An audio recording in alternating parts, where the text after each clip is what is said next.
Halo, selamat malam. Perkenalkan, nama saya Muhammad Ardi dengan NIM 0523671171 dengan prodi Sistem Informasi Fakultas Sains dan Teknologi, berasal dari UPBJJ Samarinda.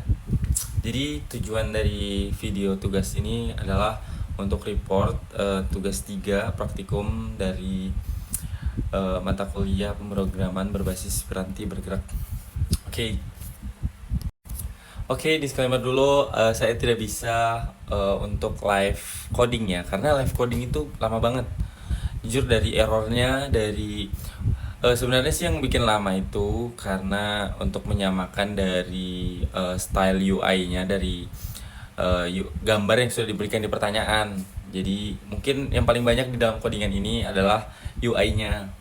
Mungkin untuk saya, disclaimer dulu, saya pakai HTML, CSS, dan JavaScript aja basicnya. Jadi itu. Jadi yang susah di sini adalah buat UI-nya dan juga JavaScript-nya. Tapi JavaScript masih oke. Jadi untuk strukturnya, jadi di sini ada HTML, terus di head-nya itu saya masukin CSS style-nya, terus sampai selesai head-nya baru saya masukin body-nya, body HTML-nya. Simple saya body HTML. Dan juga ada penutup atau script dari JavaScript-nya gitu. Mungkin itu saja untuk strukturnya. Langsung saja yang pertama, ini disclaimer karena udah selesai jadi nggak bisa live codingnya. Jadi yang pertama itu kita harus buka VS Code terlebih dahulu dan kita harus install extension live servernya untuk pertinjau hasil secara real time-nya. Dan yang kedua, kita bikin file tersebut, yaitu harus .html ya. Jadi langsung nama baru .html. Habis itu kita bikin doctype HTML, habis itu turun kita ke bawah untuk style ya. Jadi seperti yang terlihat di atas ini. Jadi struktur CSS-nya itu kita niru dari gambar yang sudah diberikan di pertanyaan.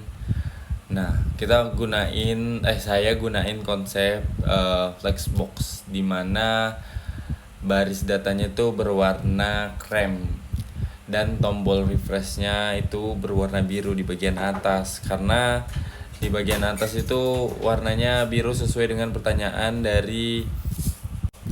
Oke, lanjut ke tab ketiga ya, itu implementasi fetching API-nya.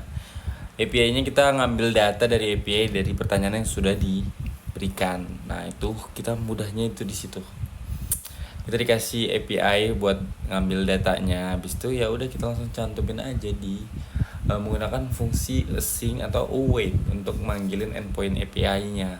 Dengan API seperti ini ya, seperti terlihat yang sudah diberikan di pertanyaan. Dan juga datanya dibatasi hanya 7 baris teratas, karena kita cuma ngambil 7 data dari API tersebut untuk buat muat UI-nya, buat UI yang sudah diberikan di pertanyaan itu gambarnya. Karena di situ cuma muat 7 baris data aja. Dengan fungsi slice dalam kurung tutup kurung 0,7. Jadi 0 sampai 7 data agar pas untuk layar mockupnya ya. Oke.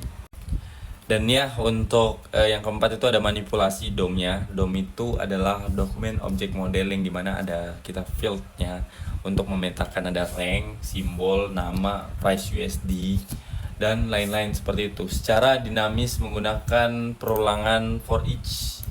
Dan seperti yang terlihat di sini, di atas sini, kita ngambil datanya itu yang pertama ada Bitcoin dengan USD, kita refresh dulu. 72.330 harga sekarangnya. Untuk Ethereum-nya adalah di 1980 dan USDT-nya ada di $1, dan untuk BNB-nya ada di 696 USD dan XRP-nya ada di 1 USD dan USD Cold-nya, USDC-nya ada di 1 USD juga, dan SOL-nya ada di 80 USD untuk tingkatan rank-ranknya yang kita ambil sesuai dengan pertanyaan atau gambar yang kita dapat tuh. Ya, seperti ini. Dan kita bisa nge-refresh nih. Merefresh mungkin beberapa menit atau tergantung API-nya. Kalau API-nya bisa berubah, nah langsung kita ambil secara real time dan data-datanya itu berubah sesuai dengan data-data yang ada di API. Dan ya untuk kesimpulannya itu aja. Dengan hasil yang seperti ini mungkin sangat terlihat sudah mirip karena diusahakan untuk mirip dari pertanyaannya.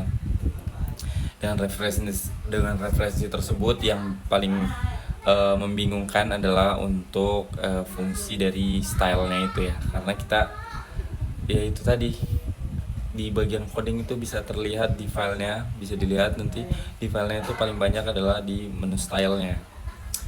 Mungkin nggak tahu ya mahasiswa lain bisa secara singkat untuk mempersingkat codingannya, untuk pemrogramannya bisa lebih perkecil, persempit lagi, saya tidak tahu, mungkin saya sebisanya untuk itu. Untuk praktikum, kesimpulannya untuk praktikum kali ini nih dari yang tugas pertama sampai yang tugas kedua. Nah, yang tugas kedua yang kemarin tuh saya mohon maaf karena saya belum melihat reply dari tugas pertama. Karena tugas pertama itu saya belum disclaimer karena kalau misalkan saya live coding itu benar-benar memakan waktu sekali karena saya bukan expert di bagian ini ya. Mungkin kalau terkait pekerjaan saya disuruh operasiin mesin atau programming CNC, mungkin itu saya langsung tak oke, bisa saya live coding programming tuh. Tapi kalau ini saya bukan expert, saya masih mahasiswa, saya masih belajar. Dan ya mungkin itu saja, mungkin dari tugas pertama, kedua dan ketiga.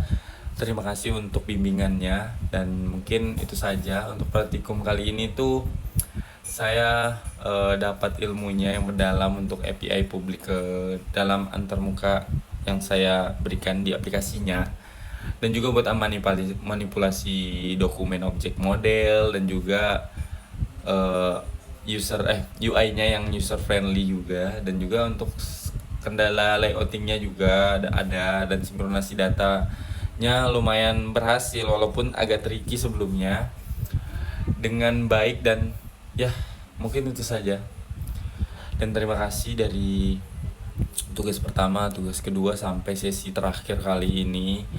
Terima kasih atas bimbingannya, dan ya semoga kedepannya saya terus berkembang juga.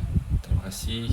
Assalamualaikum warahmatullahi wabarakatuh. Demikian laporan praktikum ini saya buat. Ya, thank you. Bye bye.